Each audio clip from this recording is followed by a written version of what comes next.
Ladies and gentlemen, especially ladies, based on what I'm going to tell y'all today, not everything that you lose is a loss.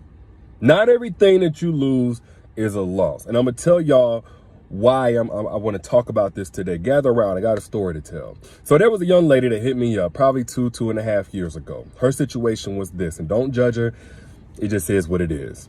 But she was dealing with a married man. She got emotionally involved. At some point, she said, this cannot go on any further. So she let him know, hey, look, pissa, get off the pot. You still married. He was like, oh, I'm separated. She was like, well, that need to be over with, completely over with, divorced, on paper, et cetera, before we can continue on. Okay. She hit me up about it, asked if she did the right thing. I said, not only did you do the right thing, I think you would only be doing the right thing if you just completely let it go for a while, let that man, just move on completely, dust settle, and then y'all start over from the very beginning. They ain't want to listen to me. She immediately jumped into a relationship the moment that the man finalized the divorce with his wife, okay? That was 2.5 years ago. Update, she just hit me up and said, not only, they've been in a relationship, they're engaged, got a baby on the way, but she could not be more miserable. The man got drinking problems. He's toxic. He's this, he's that, and the other. Now what to do? Now, one thing I don't mind is helping people. I don't judge nobody that come to me, looking for help. We all got to pass. We all to make decisions. We all need some help sometime. But what I don't like is whenever I tell somebody something, they don't listen to me, and then they eat the fruit of their own actions. She is a prime example of what a woman goes through whenever a woman takes your man. And I don't think we hear that perspective too often. Why? Because I see the misconception out there that when another woman takes your man, she's taking something worth having. I'm here to tell you, I've seen dozens and dozens of these types of women in these types of situations to let you know, no, when a woman takes your man, first off, what she's taking, let me just put it all in perspective. First thing she's going to be taking is all the stuff that man blamed on you. All the issues that man had that he blamed on you, that's what that woman is taking. If you ever in a situation where a woman takes your man, in this situation, she adopted that man because it seemed like the wife was pretty much done with him anyway. But in a situation where a woman is able to take your man, all she about to take away from you is all of the issues, his drinking problems, his toxicity, his depression, his lack of ambition and drive, the fact that he don't take care of his kids. Oh, it's my wife. All of the stuff he was over there pillow talking with her about and then blaming on you. It's because of you. This the only reason why he's doing this. The only reason why he's doing that. Oh, yeah. She taking all of that on. And she about to realize it was never you to begin with. It's not that as a woman, you don't have any impact on your man's actions or impact on your man's mood or feelings, etc. Because we know vice versa, that to be true. If a man properly or improperly loves you, it has a drastic impact on you. But nobody is in control of the decisions and the actions that you take as an adult. Same thing goes for a man, especially those things that were patterns before anybody even came into his life. So what that woman that takes your man is about to get is all of the stuff that he was blaming on you, and she about to see that you were not the problem. He was. Another thing she about to take on is the fact that she's no longer the new thing. She's now going to be the old toy that he treats like an old toy. Because here's the thing, y'all. No matter how much you love somebody, no matter how long y'all been together, and anybody that's been married 10, 20, 30 years can tell you this. You have to fall in love over and over again. You have to be able to resolve conflict, come back to the relationship, even whenever you're not in love, when you are in love, etc. And you have to be able to recapture that same excitement and joy that you had in the very beginning. That's just a part of being in a long-term relationship, no matter how much soulmates y'all are, etc. But some people, instead of developing that capacity, they just keep something new on the side. They have their old thing, their main thing, and they just keep something new. That's their newness. Instead of rediscovering and recreating that newness in the home, because that takes a certain level of evolution, they just go get something new. So when that woman takes your man, and she was the new thing before, she was a side, right? She now is the old thing. She no longer has that same flare in his eyes. Now, every little thing that she do getting on his nerves, now he still needs something new because she adopted a man. She took a man that didn't evolve the capacity to fall back in love after things got stale or after things got dry, to recapture the intimacy, to restore things, to reignite the flame that used to be there. She about to take that on. All of that being treated like an old toy, yeah, that's her problem now. Another thing that's about to happen to that woman, if she's able to take your man, I want to put it in perspective. I know y'all ain't sure. I see y'all in the comment, how she can have him. I want to put it in perspective so y'all know y'all really ain't losing nothing worth having.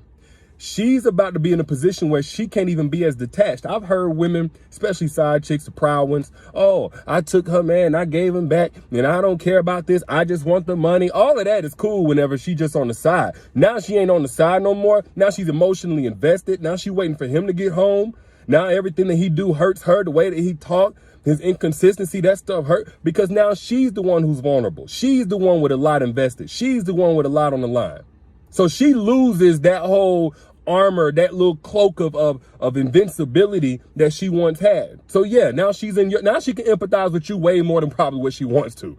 And another thing that she's going to lose, now that she's in that position, I'm going to say lose. What she's about to realize is that he could only ever handle the 10 to 20% of her that she was given to him whenever she was playing aside. When a woman takes your man, she's only giving him this much of her. And maybe that was cool. He might have been good just whining, dining her. He might have been good for conversation. Might have been good for sex or trips or something like that. But there's a lot more to every woman. I don't care how good or bad you think a woman is.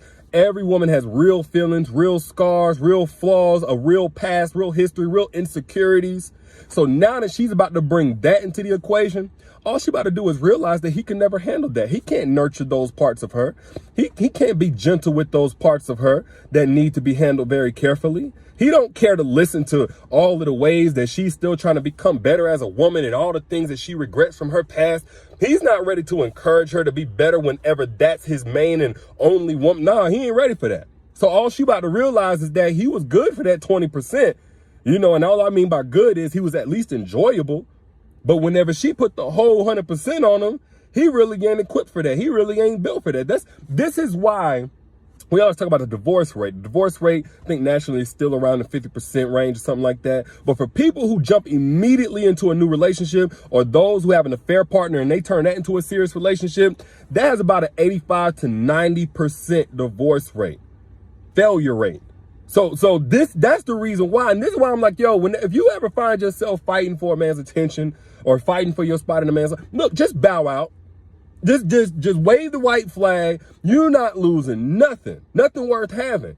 And I always hear y'all, man, I always hear women say, oh, well, I don't want another woman to come and take everything that I invested in this man, everything that I taught him, everything. Well, you didn't do that much if he got you fighting for your spot in his life, first off. I'm not saying people don't go through things and don't work it out, but I'm talking about if a man is actively working against your relationship, actively working to get you out of his life, or actively working to let somebody else take your spot. No, you didn't build him up as much as you think. So you're not losing, oh, I'm gonna lose everything I invested in him. No, you're gonna lose what is stressing you out. That's what you're gonna lose. You're gonna lose what has you paranoid, what's probably embarrassing you. You're gonna lose what's holding you back, what's wasting the best years of your life. That's what you're gonna lose. If you lose that man that you've been working so hard for, oh, he's gonna go and thrive with somebody else. No. You're going to lose what's blocking your blessing. Now he get to go block somebody else's blessing. You're going to lose what's been keeping your evolved man from finding you. That's the number one reason a lot of y'all don't find your blessing. Y'all spend a lot of time with the one who is your curse. Y'all spend a lot of time messing with the wrong ones, or still hurting and saying that you're healing, but really you're just coping with what you went through from the one that was your curse.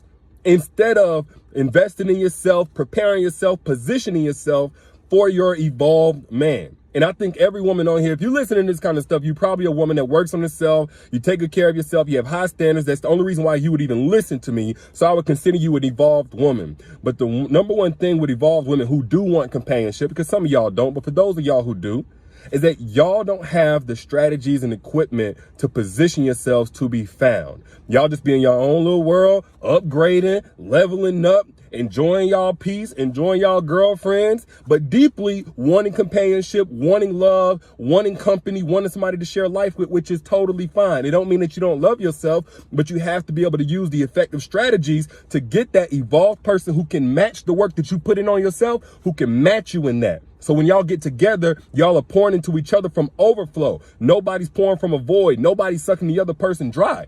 Now, if you want more information, if you want the strategies that actually work to attract an evolved man, I put the link down here in the comment. For those who missed it last time, here's your chance. Click the link that's pinned right here in this comment. Click that link. Make sure you're clicking the one for me now, not from nobody else. Click that link that's pinned, Secrets to Making Evolved Men Crave You. Get access to that masterclass so you can get access to the strategies on how to effectively attract, and quickly attract an evolved man into your life. The link is also in the caption whenever you back out. But basically what I'm saying is, stop thinking everything that you lose is a loss. Some of y'all are so competitive with other women. Y'all competing for prizes that ain't worth winning.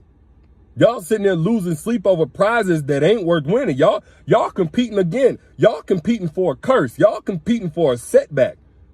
Y'all competing for hindrances out here. Walking hindrances.